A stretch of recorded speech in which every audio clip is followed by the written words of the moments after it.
Tienen que dar un aplauso. ¿Estamos todos claros? Vamos a hacer una prueba, ¿ok? D, A, R, A. Ok, estamos todos listos. Ahora vamos con la prueba de verdad.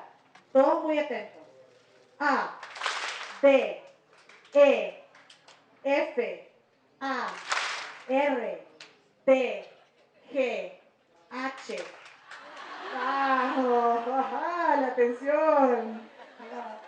Vamos a seguir, pero presten mucha atención. S, A, D, E, S, A, S, R, D, M, T, A, S, A, D, A, Z, Z, E, D, A, R, A. Muy bien, un aplauso para todos. Muy bien, siéntense, pueden sentarse. ¿Más despiertos? Nos despertamos, ¿verdad? Y bueno, eso es un ejercicio de atención sostenida. Ustedes acaban de utilizar la parte frontal de su cerebro para hacer ese ejercicio. Pero ¿qué han debido hacer para lograr esto? Han tenido que olvidarse de otros estímulos que tenemos alrededor.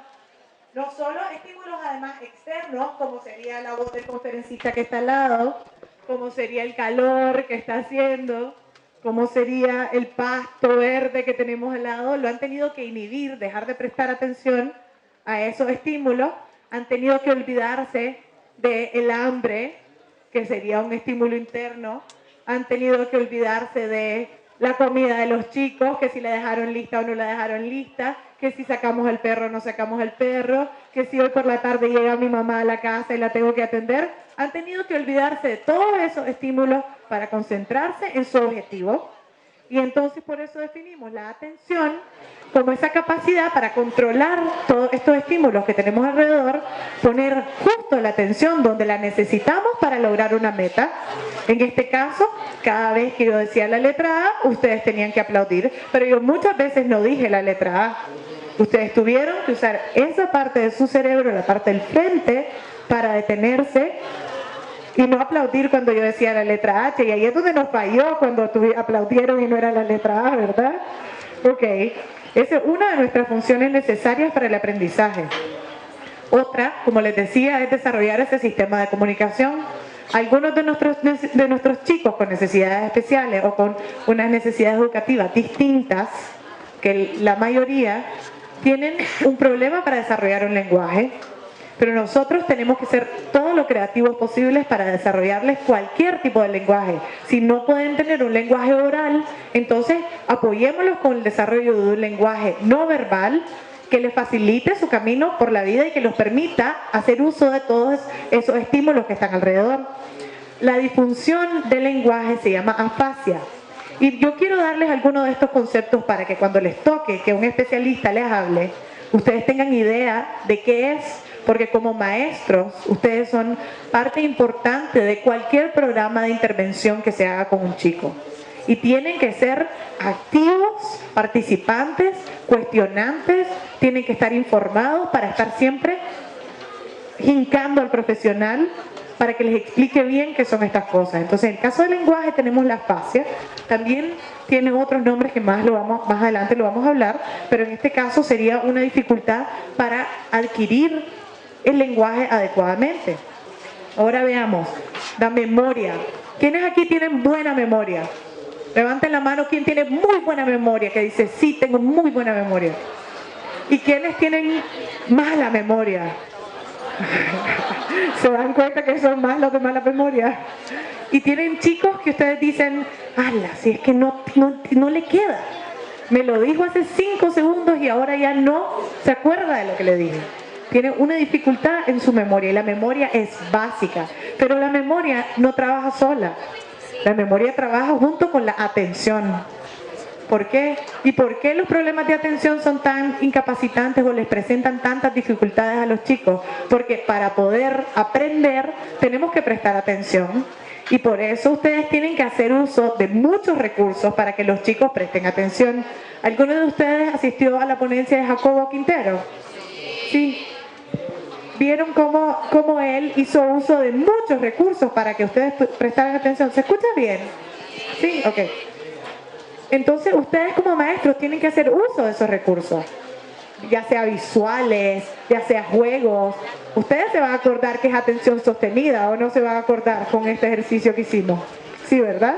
Entonces ahí, para que llegue a la memoria, un chico tiene que prestar atención y tenemos que enlazar los conocimientos con conocimientos previos. No es lo mismo que a mí me vengan a contar una historia sobre algo que nunca he aprendido que me lo relacionen con mi actividad de la vida diaria o que lo relacionen con algo que yo ya aprendí, como que aprendí la semana pasada, y a los chicos les empezamos a hablar. ¿Se acuerdan cuando la semana pasada hablamos de esto? Entonces, así se completa la lección. Las funciones ejecutivas que les mencionaba antes son de vital importancia. Son organización, planificación, secuenciación, todo lo que es el razonamiento verbal, razonamiento lógico. Todo esto está en el lóbulo frontal o en la parte frontal de nuestro cerebro, que es la parte más nueva etiológicamente, es decir, a lo largo de la evolución, los otros animales no tienen desarrollada tanto esta parte en el cerebro, porque esto es lo que nos hace seres humanos. Ahí es una parte importante de nuestra personalidad, está también entre el lóbulo frontal, y ahí es donde tenemos que ejercitar mucho a nuestros chicos. Y nuestros chicos que tienen problemas de atención generalmente tienen dificultades en estas funciones ejecutivas, tienen dificultades para entender las emociones de los otros. Se meten en líos todo el tiempo porque no entendieron las reglas del juego, porque no se dieron cuenta que el chico estaba haciendo mala cara, estaba enojado y siguieron jugando con él y les terminó dando un golpe. No se dan cuenta porque no están prestando atención y tienen problemas de funciones ejecutivas. Ahora, ¿qué son los problemas de aprendizaje? Si ustedes se van a la literatura, se van a encontrar con muchas definiciones de problemas de aprendizaje, unas más concretas, unas más amplias. ¿Alguno de ustedes ha escuchado de los problemas de aprendizaje? ¿Han buscado en internet definiciones de los problemas de aprendizaje? Más o menos, no tanto. Ok. Pues en este caso vamos a hablar de los problemas de aprendizaje como un desorden en alguna de esas funciones de las que hablábamos anteriormente. Esto podría manifestarse con problemas para escuchar atentamente, dificultades en el pensamiento. Ustedes dicen a veces, pero es que este chico no relaciona lo que pasó antes con la causa que tiene ahorita. Eso es una dificultad en la secuencia de su pensamiento. No lo entienden bien y ustedes se frustran porque dicen, o sea, ¿cómo es posible que no lo entiendan? Sí, golpeó a la niña y la niña lo golpeó de regreso. Obviamente es la causa de su acción, pero los chicos no lo entienden bien. Luego hay dificultades importantes para leer, para escribir, y por eso hay tantos problemas en los primeros 3 años del ciclo. O sea, no sé cómo lo llaman ustedes, pero primero, segundo y tercer grado son generalmente un embotellamiento donde los chicos generalmente repiten, donde pasa mucho que los chicos se quedan ahí. Y tenemos que buscar estrategias para sacarlos de esos primeros 3 años y lograr que adquieran la lectoescritura. Problemas para escribir, para deletrear, para desempeñar los cálculos matemáticos. Ahora, ¿por qué surgen estas dificultades del aprendizaje? Estas dificultades del aprendizaje pueden tener muchas causas, pero hay causas primarias que serían las causas como niños que tienen un coeficiente intelectual bajo o incluso extremadamente alto. Los chicos con un coeficiente intelectual muy alto también pueden presentar dificultades del aprendizaje. Los chicos con un retardo mental, los chicos que tienen problemas neurológicos, una parálisis cerebral. ¿Alguien tiene en su aula chicos con parálisis cerebral? ¿Nadie? ¿No han tenido la experiencia de tratar de escolarizar a un chico con una parálisis cerebral? ¿No? Ok. Enfermedades crónicas, incapacidades físicas, chicos sordos, ciegos, ¿sí? ¿Sí? Ok. Eso sería una causa primaria de los problemas de aprendizaje. Ahora tenemos otras causas que son los trastornos específicos del aprendizaje, y aquí segurito que han escuchado alguno de los nombres. Segurito que han escuchado dislexia. ¿Sí? Ok. Dislexia es uno de los trastornos más comunes, que es una de las dificultades para adquirir la lectura. Tenemos otros problemas como la discalculia, porque hay niños que tienen específicamente dificultades para adquirir el cálculo, para reconocer los números, para escribirlos, para hacer sumas matemáticas. Tienen dificultades específicas en eso.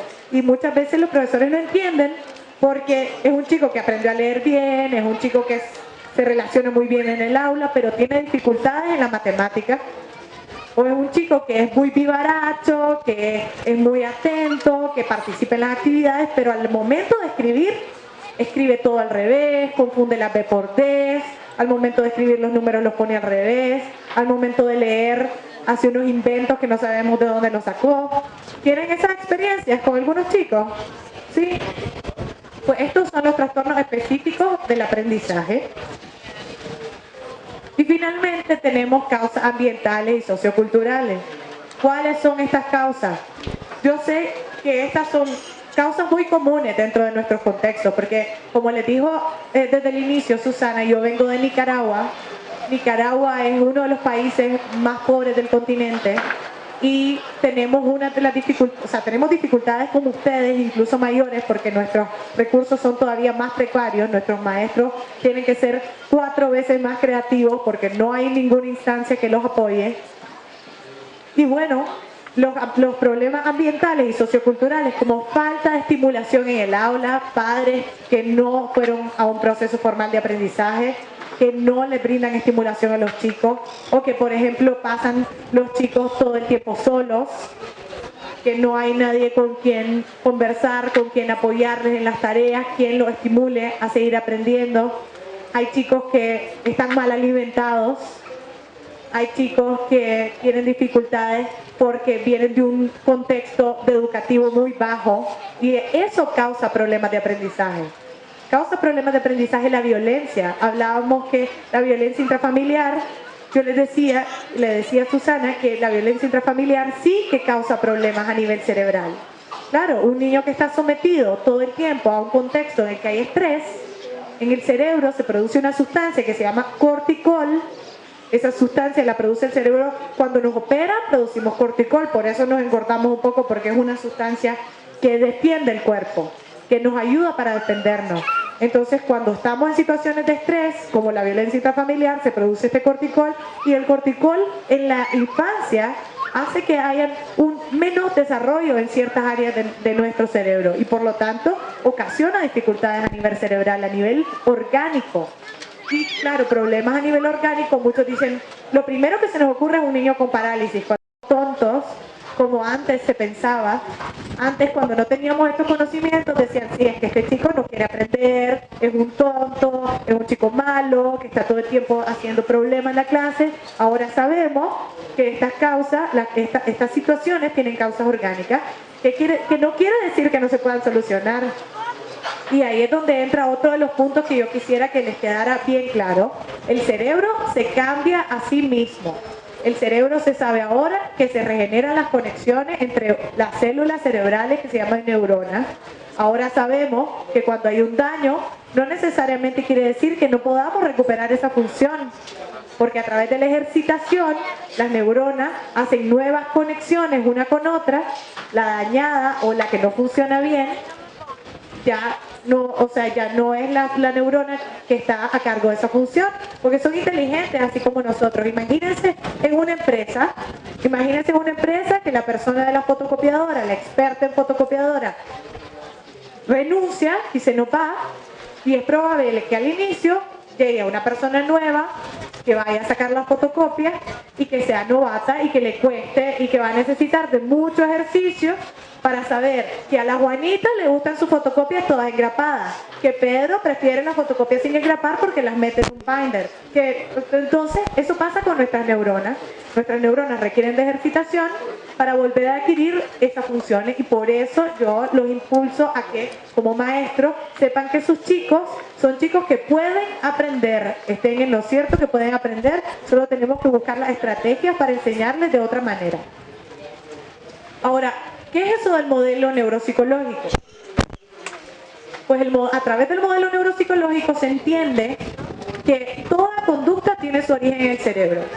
Y cuando digo toda, hablo de toda. Desde eso que están pensando ahorita, desde esas partes que están utilizando para leer, la información que obtiene su ojo va a una parte del cerebro que asocia la imagen con las letras que ustedes ya conocen, con la información previa, que si esto es algo interesante para ustedes, se activa esa área rápidamente y por eso esto tal vez es más interesante para unos que para otros. Los maestros que aquí han tenido niños con problemas de aprendizaje seguramente están muy interesados en esto porque se ponen a pensar, ese chico que tenía yo, esto es lo que le estaba pasando. Ahora entiendo. Y bueno, ahí está un cerebro donde ustedes pueden ver que hay algunas áreas específicas señaladas, como está el área del lenguaje, que si se ven está como en la parte naranja al frente, en cuadrícula. Ahí está la parte donde se utiliza el movimiento de la escritura. Y bueno, los problemas de aprendizaje desde el modelo neuropsicológico, como les decía antes, se dice que son la expresión de una disfunción cerebral. Esta disfunción cerebral puede ser extremadamente mínima, pero nos está ocasionando una dificultad y puede estar ocasionado por problemas socioculturales, como hablábamos, como problemas como la malnutrición, como problemas como la violencia intrafamiliar, no necesariamente por un problema perinatal, o sea, del embarazo, por un problema del parto, que muchos de nuestros chicos, ya conocemos chicos que han tenido dificultades porque al momento del parto entonces tuvieron un problema, les faltó oxígeno, o los niños con síndrome de Down que tienen un problema genético.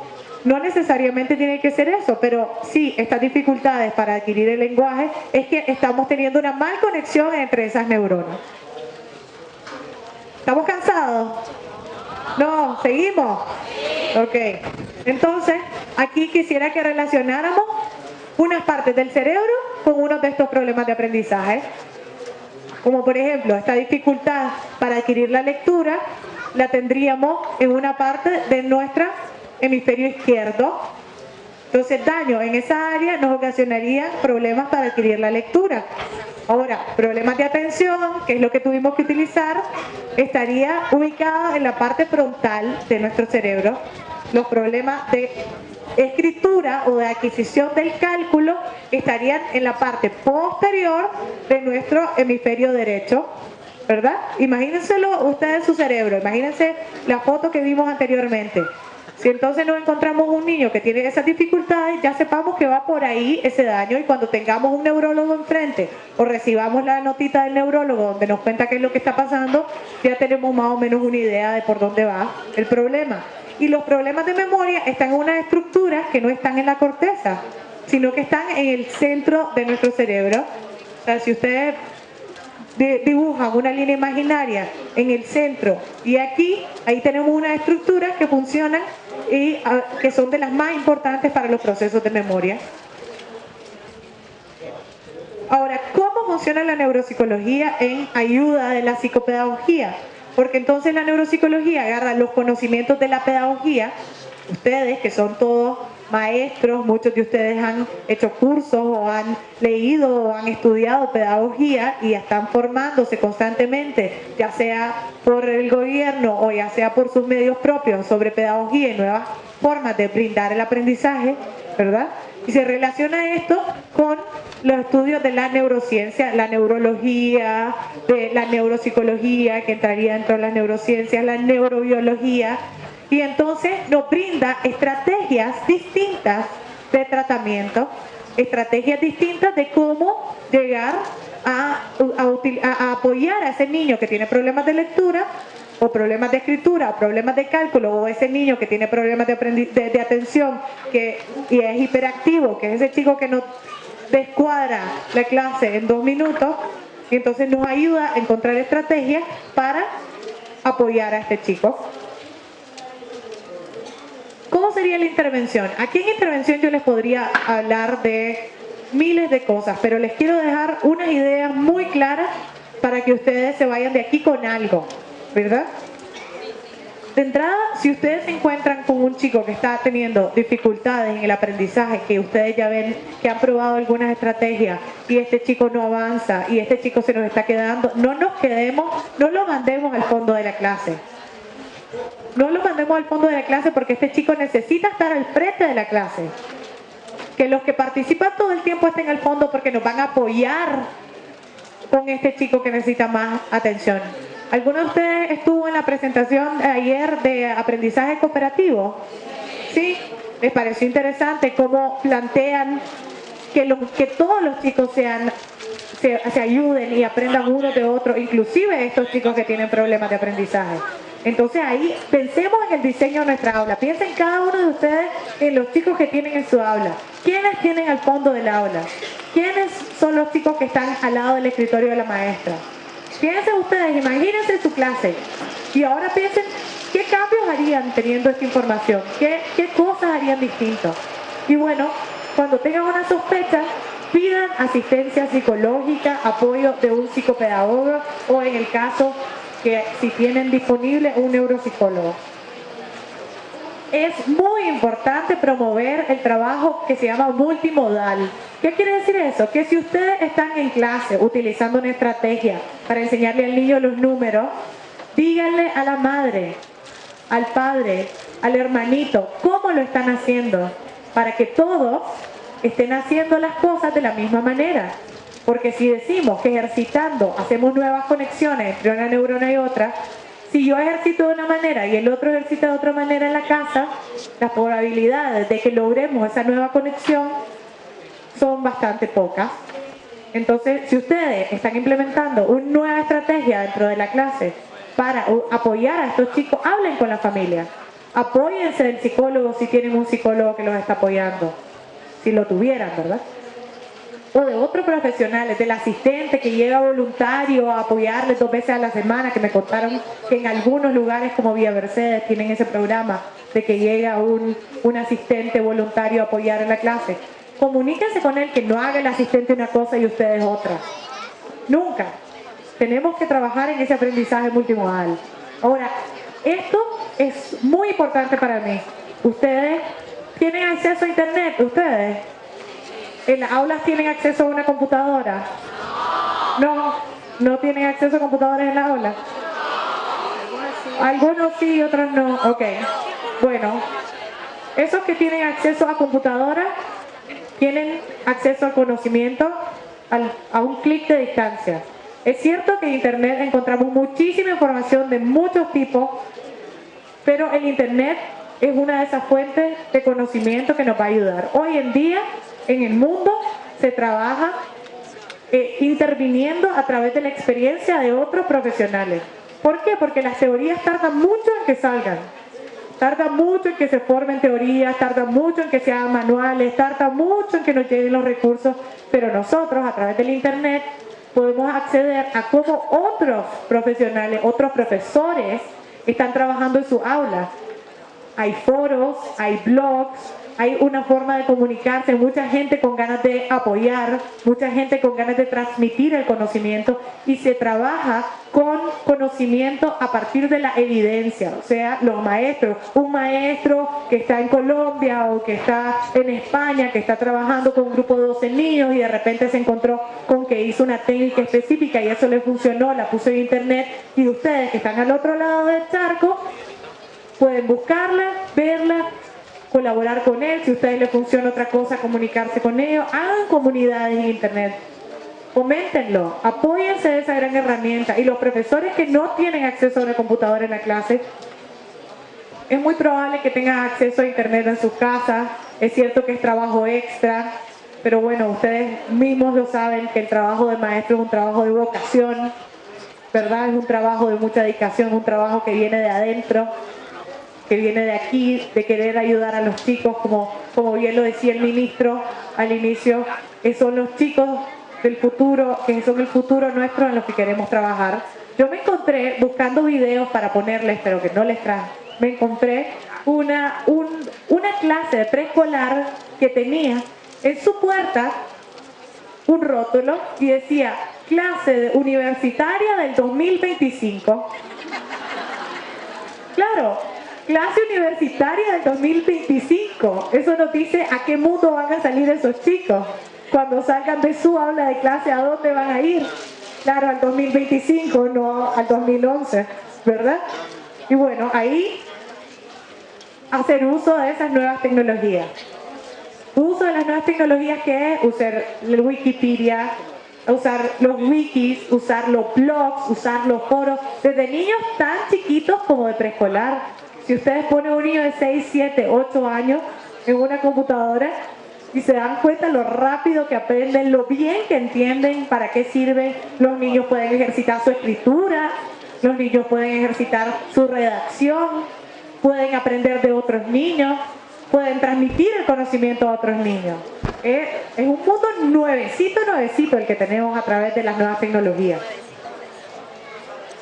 Y buscando dentro de su propio Ministerio de Educación, pero de la Nación Argentina, me encontré esta frase, este parrafito, que me gustó muchísimo. Y bueno, se lo voy a leer. La premisa más importante a la que se ha arribado en este tiempo sea la que todos los niños y jóvenes son capaces de aprender de acuerdo a sus posibilidades y que lo harán mejor en la medida que perciban que ustedes, sus maestros, están convencidísimos de que esos niños pueden salir adelante.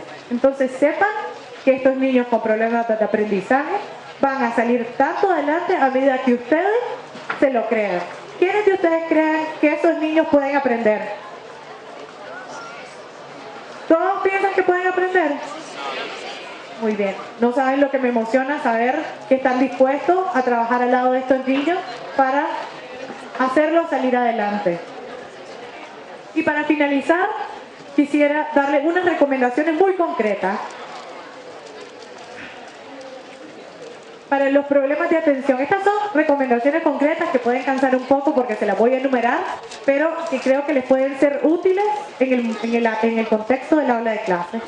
Entonces, anticipar a los niños situaciones en las que deben de poner atención. En los primeros 15 minutos de clase, generalmente la profesora da las instrucciones, y si sabemos que tenemos un niño con problemas de atención, anticipémosle y digámosle: este es el momento en el que necesito que prestes más atención porque aquí vienen las instrucciones, que el niño esté advertido de que ahí vienen sus instrucciones.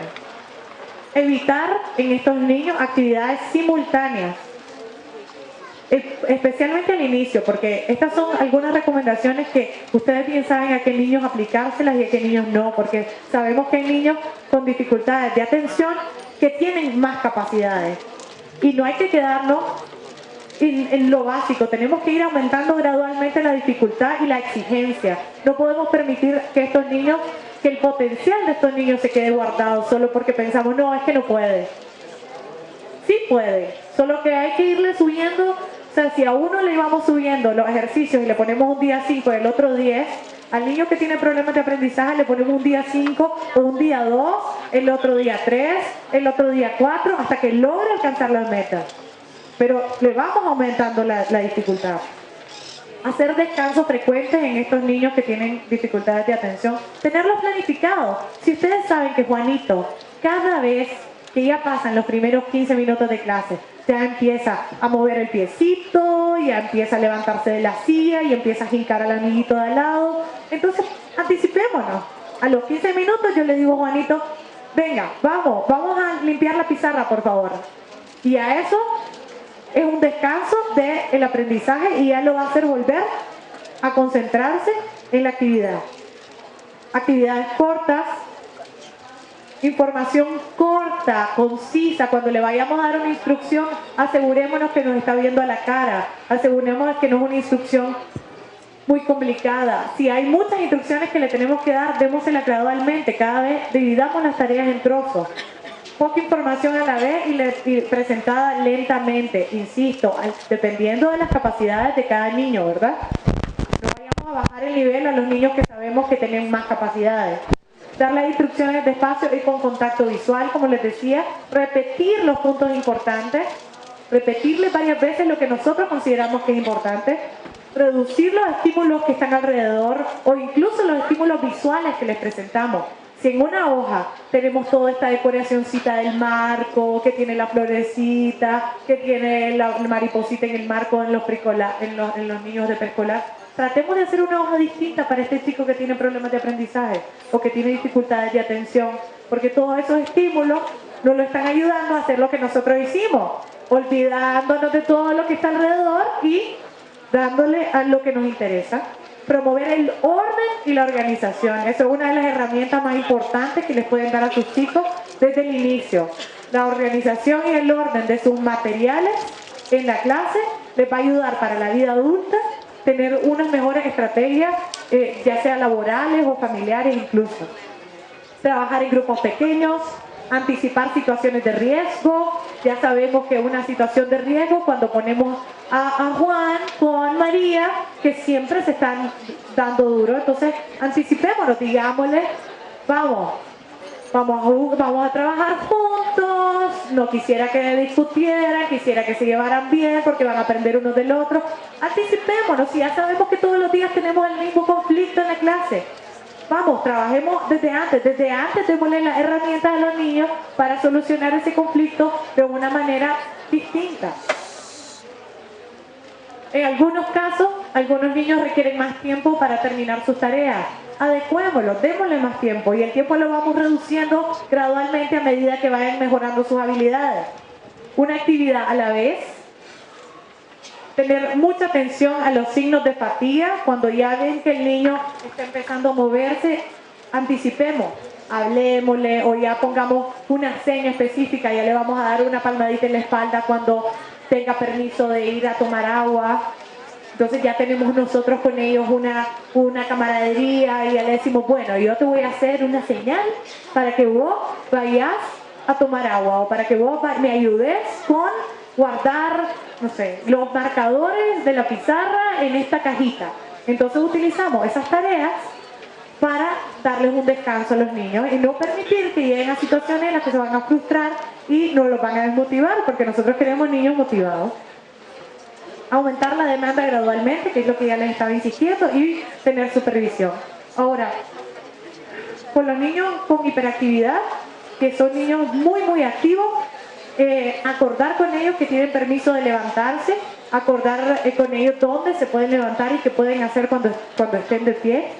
Asignar tareas activas, como les decía, ser el asistente del profesor o ayudar a otro compañero con algo mecánico, como llevarle hojas o ser el que saca las puntas a los lápices de la clase.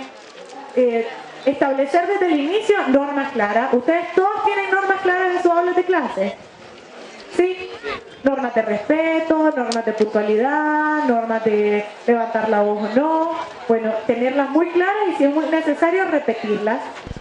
Ahora, con los niños que tienen problemas con el procesamiento del habla o del lenguaje, brindar información verbal concreta y concisa y asegurarnos de que nos están viendo. Fomentar la expresión no verbal, como les decía al inicio, si tienen dificultades para expresarse verbalmente, fomentarles que se apoyen de la expresión no verbal. Incluso nosotros hacer uso de las manos. Por ejemplo, en Nicaragua nosotros hablamos mucho con las manos. Cuando decimos, sí, es que voy corriendo y me voy a ir, y hacemos mucha mímica. ¿A ustedes les pasa lo mismo? Sí, utilizan sus manos para hablar. Entonces, por ejemplo, utilizar sus manos para dirigirse a estos chicos. Vamos a sentarnos, la actividad se acabó, vamos a prestar atención, quiero que veas lo que estás haciendo. Utilizar sus manos, vamos a guardar los materiales. Utilicen la expresión no verbal para apoyar su lenguaje verbal y ayudar a una mejor comprensión del lenguaje. Proporcionar alternativas de respuestas. O sea, ante una situación en la que sabemos que tiene dificultades para responder de esta manera, brindarle otras alternativas para responder a una clase. Porque nosotros queremos tener niños integrados en la clase. Nosotros no queremos tener un montón de niños robots o todos igualitos. Queremos que nuestros niños con problemas de aprendizaje estén con nosotros dentro del aula. Como decían en la ponencia de aprendizaje cooperativo, no queremos a los niños... queremos no solo en el mismo tren, sino en el mismo vagón, ¿verdad? De la clase. Los queremos ahí, con nosotros, para que aprendan todos de todos. Sustituir instrucciones verbales por escrita o por diagrama o mapa. Muchas veces los diagramas o mapas son muy útiles, tanto para los niños en la educación primaria como secundaria, como para la universidad. En las universidades, el aprendizaje. Transformar unos párrafos en mapas o diagramas es de gran utilidad para el aprendizaje.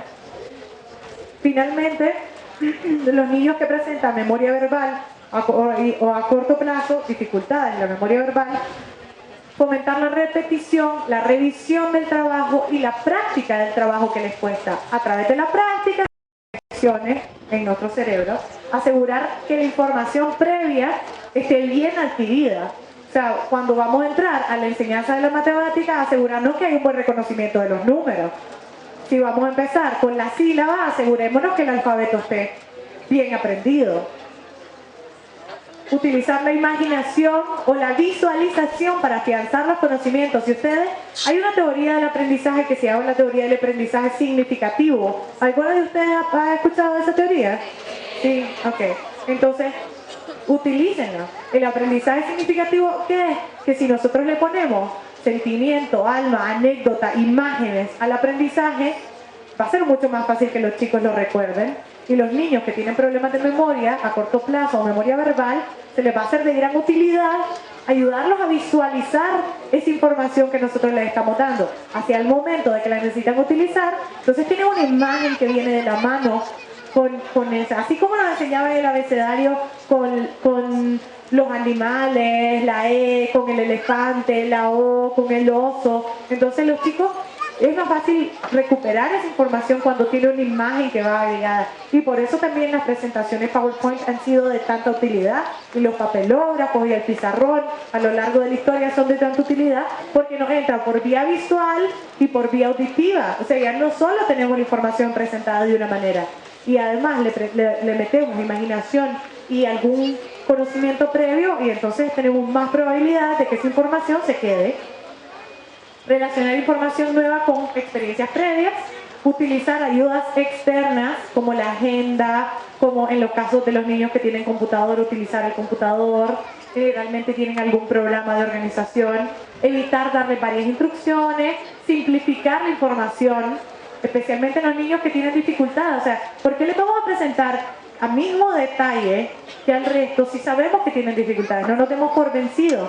Si a un niño le vamos a enseñar cómo funciona un volcán y a la clase en general se la vamos a enseñar a detalle, nosotros nos interesa que el niño que tiene dificultades aprenda también el mismo volcán, aunque no va a aprender bien cómo funciona la lava y todo exactamente como el resto, pero nos interesa que sepa las partes, que reconozca los diferentes tipos de volcanes, que sepa lo que es un volcán activo y un volcán no activo. Entonces simplifiquemos la información, brindémosela, démosela, pero de otra manera. El repite después de mí al momento de dar las instrucciones. Pedirles que nos repitan las instrucciones para asegurarnos de que ellos comprendieran lo que hay que hacer. Mostrar varias veces el material. A utilizar una agenda o un sistema de organización, como les hablaba anteriormente. Utilizar esquemas o diagramas también funciona para los niños con problemas de memoria verbal o a corto plazo. Enseñarles bien a tomar nota. Nos encontramos en la secundaria con niños que no saben cómo tomar nota, que no saben cómo agarrar lo más importante de la presentación del profesor. Entonces, démosles esas herramientas, enseñémosles cómo hacerlo, enseñémosles cómo resaltar la información más importante, enseñémosles cómo darnos cuenta cuándo para un profesor es más importante la información. Porque ustedes como maestros, generalmente estoy segura que repiten varias veces la información importante, ¿verdad? Repiten varias veces lo que a ustedes les interesa que los chicos aprendan mejor. Entonces enseñarles esos trucos, denle sus trucos a los chicos. Utilizar grabaciones, en algunos casos, en algunos chicos es importante utilizar la grabación, no solo la copia de la tarea, sino usar una grabación. Y bueno, no sé si todos los chicos van a tener la posibilidad de acceder a una máquina para grabar, pero en el caso de los que se pueda, este puede ser una solución. Y bueno, en el caso de función ejecutiva, tenemos estructurar rutinas, hacer rutinas de la clase. O sea, si ustedes saben que este chico tiene dificultades para organizar su material, se nos levanta todo el tiempo porque siempre se le olvidó algo. Se le olvidó el lápiz, se le olvidó el cuaderno, se le olvidó el lapicero, se le olvidó el libro. Entonces, vamos, estructuremos rutinas. Vamos, chicos, incluso incluyamos al resto de la clase porque estructurar rutinas les va a servir a todos. Les decimos, vamos chicos, ¿qué es lo primero que hacemos en la mañana? Bueno, lo primero es sacar nuestros materiales, vemos el horario primero, ¿cuál es la primera clase? Y les metemos la rutina. Van a ver que al principio quizá ustedes van a necesitar dirigirlo, pero al cabo de un tiempo los chicos ya las van a tener interiorizadas y vamos rotando. Puede ser que un día lo diga el maestro, pero otro día, a ver, vamos, vení, vos, uno de nuestros compañeros, que venga a decirnos cuál es la rutina de la mañana. Y eso son ideas que les pueden servir para los niños que tienen estas dificultades. Definir objetivos y metas de cada día. Clara, decirles, ok, el día de hoy quiero que aprendas a leer un párrafo de 4 líneas y que saques la idea principal. Esa va a ser nuestra meta de hoy. Vamos todos, vamos a conseguirla. Y hacer ánimo, ánimo en los chicos. Dar diferentes soluciones a una misma tarea para que ellos aprendan a escoger diferentes alternativas, porque a veces eso es una de las grandes dificultades de los niños que tienen problemas con las funciones ejecutivas, que no logran hacer lo que nosotros hacemos con facilidad. O sea, ¿cuántos de ustedes, piensan antes de dirigirse a un lugar cuáles son las rutas que pueden tomar, cuál ruta los va a llevar por cuál lugar, cuál ruta va a estar más llena, cuál ruta no? Y así tomamos las decisiones. Estimar los tiempos para realizar las tareas, incluso decírselos, brindar los horarios, dividir las tareas más grandes en tareas pequeñitas